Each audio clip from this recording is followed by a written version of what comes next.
हमारे चैनल को सब्सक्राइब करने के लिए ये बटन दबाएं और नए वीडियोस के अपडेट्स के लिए बेल आइकन दबाइए। कुरान मजीद में अल्लाह ताला ने 82 जगहों पर अपने बंदों को ज़कात अदा करने की ताकीद फरमाई है। इतनी सख्त ताकीदों के बावजूद जो मुसलमान अपने माल की सालाना ज़कात अदा नहीं करते वो 82 बार अपने रब की नाफरमानी करते हैं। शायद लोग ये सोचकर इतनी बड़ी नादानी करते हैं कि ज़कात देने से माल कम हो जाएगा।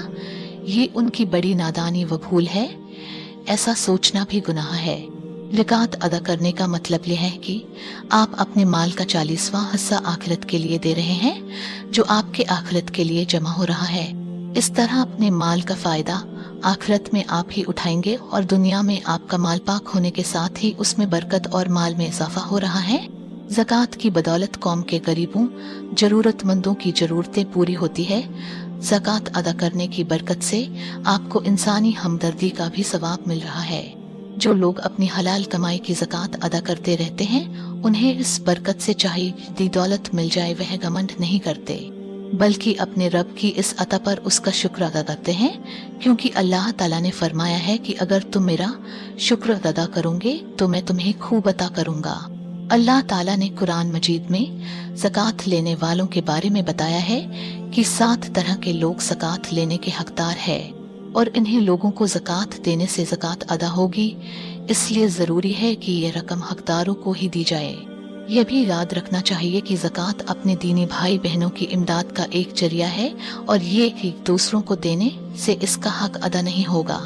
ज़कात लेने के हकदार: पहला, फ़कीर जिसके पास ज़रूरत से कम माल हो। दूसरा, मिस्कीन ऐसा गरीब इंसान जिसके पास कुछ न हो।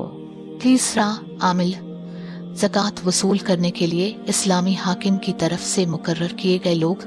चौथा, गुलाम जो किसी की गुलामी में फंसा हुआ हो, लेकिन आजकल गुलाम और गुलामी का चलन खत्म हो चुका है।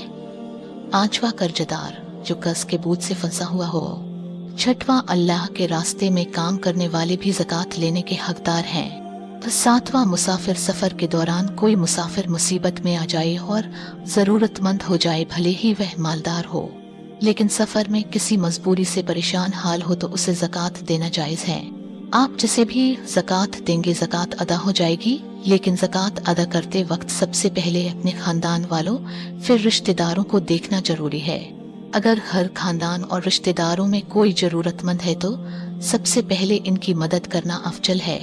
साल पूरा हो तो अच्छी तरह अपनी मलीत का हिसाब लगाएं, फिर उसका 40वां हिस्सा 2.5% निकाल कर अलग रख दें और उसे जरूरतमंदों में तकसीम कर दें। इस्लाम में मुसलमानों की माली हालत बेहतर बनाने व मदद करने के लिए अल्लाह पाक ने ज़कात अदा फरमाई है।